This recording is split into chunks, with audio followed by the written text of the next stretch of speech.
Hardinge bridge বাংলাদেশের একটি ঐতিহাসিক রেল সেতু যা 1915 সালে নির্মিত হয়।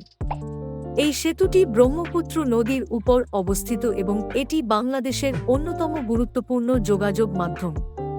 সেতুর নির্মাণে ব্যবহৃত হয়েছে বিশেষ ধরনের ইস্পাত, যা আজও এর স্থায়িত্বকে বজায় রেখেছে।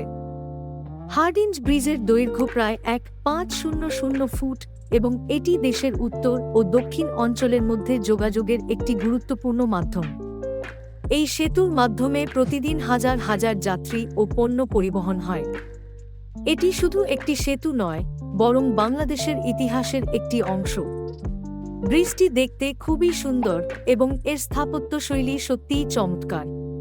স্থানীয় মানুষের কাছে এটি গর্বের বিষয়, কারণ এটি দেশের উন্নয়নের একটি প্রতীক। হার্ডিঞ্জ ব্রিজের উপর দিয়ে চলতে চলতে মনে হয় যেন সময় থমকে গেছে, আর ইতিহাসের গন্ধ ভেসে আসে চারপাশে। এটি আমাদের দেশের সংস্কৃতি ও ঐতিহ্যের এক অনন্য উদাহরণ।